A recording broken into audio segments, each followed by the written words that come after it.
They've dropped over 30 points in 3 straight games headed into Kansas City, and they found a way to lose 2 of those games. That is terrible.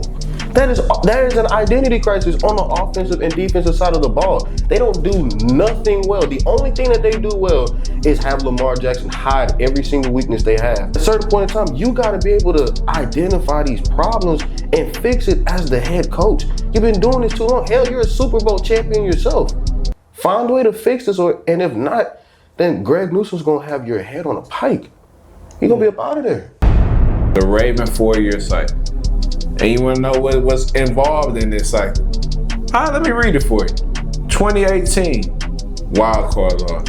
2019, Lamar Jackson's MVP year, choked in the playoffs. 2020, they lost to the Bills in the divisional round. 2021, injuries, missed the playoffs. Let's restart this cycle over again for you. Hey, that's actually kind of crazy.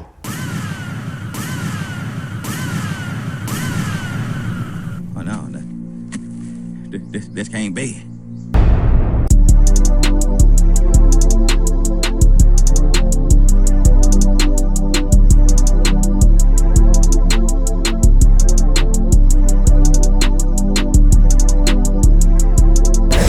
So after the loss that the Ravens had versus the Chiefs, do you think it's time to blow it up in Baltimore? What is the problem out there, man? I mean, execution. It's an identity crisis. Hold on, before anybody else goes, Big Versity, I want you to have the floor. Please take it away because I want to know, should Baltimore blow this up? Because Crazy Eights have been the hot topic in your head for the longest. The best quarterback in the NFL. Absolutely not. So Big Versity, please go ahead. I'll respond to your nonsense. Okay, so let's define blow it up. Let's define it. What are we talking about? Are we talking about eradicate the entire squad? Are we talking about get rid of the biggest components of each side of the ball? Like, what are we doing? Blow it up means, do we need to start from scratch? I say to get rid of Start from scratch. Not from necessarily scratch, because they have a lot of good young talent. Mm-hmm. I'm saying get rid of all the old talents like the Roquan Smiths and the Marlon Humphreys and the Ronnie Stanleys and all of these guys that are on payroll to receive a large. They're at the top of their position in pay. See, we could, look at those pieces, but honestly, and I'm going to keep it real, I understand that they've had a gauntlet of a first 4 weeks of a schedule. Start off against one of the best defenses in the NFL. Then you go up against an undefeated team that's been a representative of the AFC Championship for multiple years. Then you go up against a Chiefs team that is, for the first time in a long time, very, very desperate. And then you go up against one of the best offenses in the NFL in Detroit. But at a certain point in time, if you don't get the results that you need, then you have to make some level of change. And that change starts at the top. John Harbaugh, your job is on the line. And you've been on the hot seat for a little minute to a certain extent. It's just that the flames haven't been hot enough to where you notice. But now the entire house is in jeopardy of burning down. And it's because of you and every single type of identity crisis that this team has had for a long period of time. Baltimore is a defensive-oriented organization. And yet this is the worst defense that these guys have had in almost 20 years. That's crazy. Mind you, The Baltimore Ravens. Whoever thought? And mind you, last year they started this way too, but they found a way to pick it back up. I don't see how they can improve.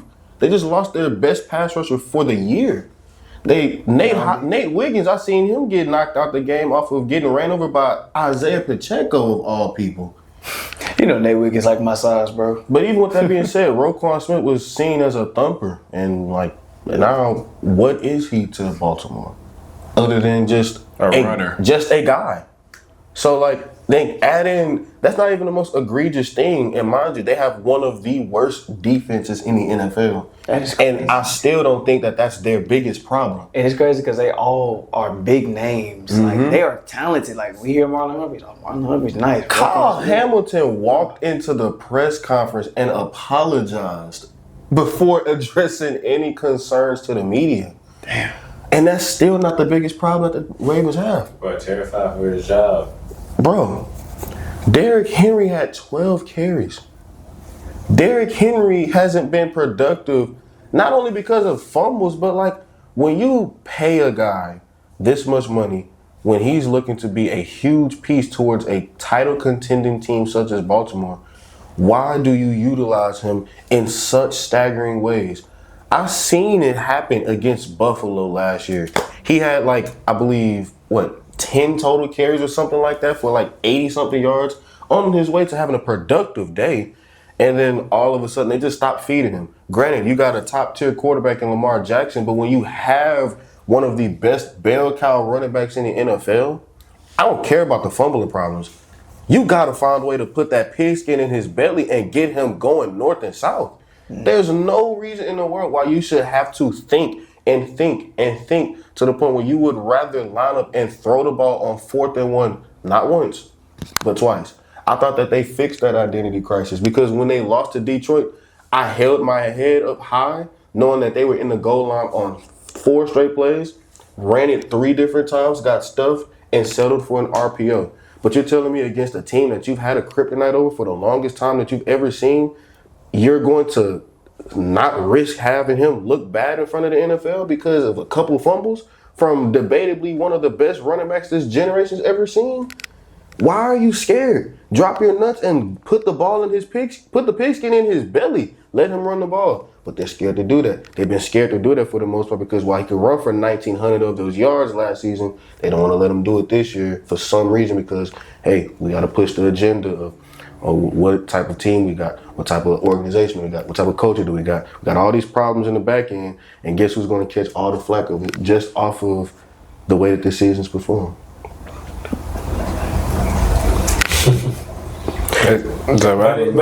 But is it agenda? Is it agenda or is it just execution? I don't know. Because if I don't want to say it's the wrong guy. But let's just say if there weren't so many drop passes, if there weren't so many weird calls, like if everything just kind of went their way, would you still be saying all this? Like it's just kind of like yes, because their defense as a team is awful. And they still don't give Derrick Henry the carries that he needs. They've dropped over 30 points in 3 straight games headed into Kansas City, and they found a way to lose 2 of those games. That is terrible. That is an identity crisis on the offensive and defensive side of the ball. They don't do nothing well. The only thing that they do well is have Lamar Jackson hide every single weakness they have. And to his credit, against the biggest of moments and the biggest of teams, sometimes he shies away from it. He didn't against Buffalo, but he did against Kansas City. And that's a team he's yet to get over the hump for in terms of reaching a Super Bowl. At a certain point in time, you got to be able to identify these problems and fix it as the head coach. You've been doing this too long. Hell, you're a Super Bowl champion yourself. Find a way to fix this, and if not, then Greg Newsom's going to have your head on a pike. You're going to be up out of there. They don't play that in Baltimore. Agree with me. It's execution. It's an identity crisis as a whole. They don't understand anything that they do well. The one thing that they do well is going to be gone for at least half of a month. And that's bare minimum, best case scenario. So they have all the weapons they need. They don't need to blow up. They need to figure out on paper, if they got the weapons. they need to figure out if John Harbaugh is the right coach for them. And that sounds crazy to say. Dang. Right, so I don't think you answered the question. Do they need to blow it up, yes or no? If they get rid of John Harbaugh, then that means they're most likely going to blow it up. So you say yes, basically. They need to blow it up, yes. Ask me this. No, we ask you this now. I don't think they need to blow it up, but Okay, so the answer is no. It's getting closer and closer to it is. Okay. Because they have all the weapons. It's just execution. Okay, I like that answer too. But I think, and I want to give James some credit.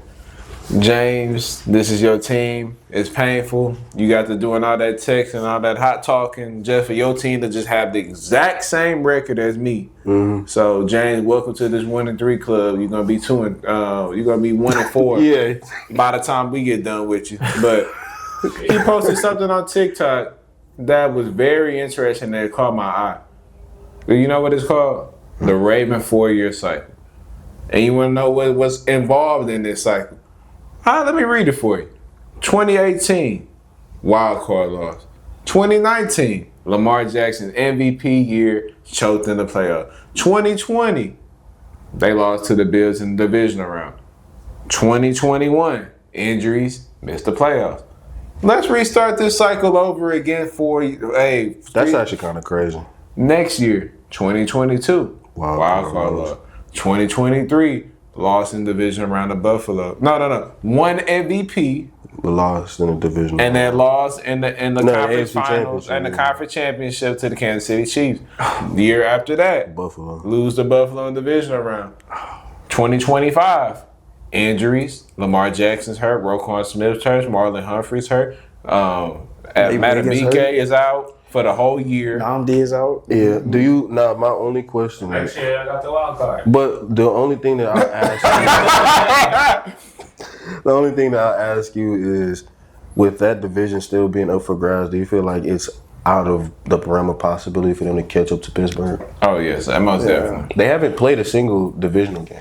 No, they played Cleveland. They beat them week 2. Well, they haven't lost a divisional game yet, too. Shoot. At the end of the day, I'm looking at it from the standpoint of you're not going to have, to Charles' standpoint, the best quarterback in the NFL, correct? You're not going to have him for at least 3 weeks. Mm-hmm. And on top of that, you're not winning with him. Yep. You have 3 L's on your record with the second best quarterback in the league, Smells Lamar like Jackson. Cincinnati in here. Hey, Oh, dude. my God. I never thought I'd say that about Baltimore, but that is exactly true. The worst defense in the NFL. That is crazy. Smells like Cincinnati. And they have these elite defensive pieces, like these big names, just on paper. And mind you, Zach Orr was good last year. He just turned it around later than expected. I don't see how you could fix this. Let's talk real ball. I don't see how you could fix one of the worst pass defenses in the NFL when you got one of the best safeties holding up ship on one side, and you got a cornerback duo like Nate Wiggins and Jair Alexander, who, on paper, based off of names, are supposed to handle things on the outside. I think John Harbaugh might blackmail Newsom or something. There's no way that Harbaugh hasn't lost his job or been on the hot seat for any reason throughout these last 8 years of him being this head coach. Because there's no way that you can just be like, okay, we have a great quarterback. The problem is OC. We just continuously getting OCs, and then we think we found the one. And offense is great. Don't get me wrong. They lost their DC, Mike McDonald. He's in Seattle now. Orr comes in. I'm not finna sit here and say it's Orr's fault. I'm sorry. At the end of the day, the coach can put out the scheme. It's up to the players to execute that stuff. And at the end of the day, Jair Alexander, it is a reason why a lot of teams didn't want him. It is a reason. His health and durability was one, of course. But secondly, his play dropped significantly from that all-pro year he had the year before he was injured in Green Bay to where he is now. So obviously, they thinking they're getting 2023 Jair Alexander, all-pro Jair Alexander. Who is this guy? I don't think Jair Alexander played against Kansas City. Nate Wiggins, he got hyped last year. He was a solid corner, but Nate Wiggins is just a guy. Marlon Humphrey, he's cool. Like I'm not saying he's elite. He made All Pro. Oh no, he's not elite. Like he's a great podcaster. Hey, he's an elite podcaster. Damn. But outside of that, man, Roquan Smith, you're doing nothing. Like you being injured, hopefully you can reevaluate your game because I'm sorry, He may be one of the top 5 worst linebackers in the NFL right now. He's making no impact out there whatsoever. I have film on this. I watched film. He's running into just imagine Amari's trying to block me. Amari, just turn this way, act like you're blocking me. The hole's right here. He's running to the blocker so he don't got to go through the hole. I'm like, bro, it is film on this stuff multiple times. Lack of effort. Awful pursuit. He don't want it. And I'm sorry, Big Verse, this is your team. I know it hurts you to say that your beloved favorite quarterback in the league and your Baltimore Ravens is going to be bad. Once again, like I've been praying for this day. I've been praying for this day, man. Shout out Leak. Shout out what's his name? The Asian Fox. So whatever you want to go by, Jane. Shout out all y'all boys, man. I've been waiting for y'all downfall for so long. I can't lie. Obviously injuries, I didn't want that to happen, but I mean the results, the 1-3. Oh my God, it's lovely. Oh my God, I can't wait to play y'all this week.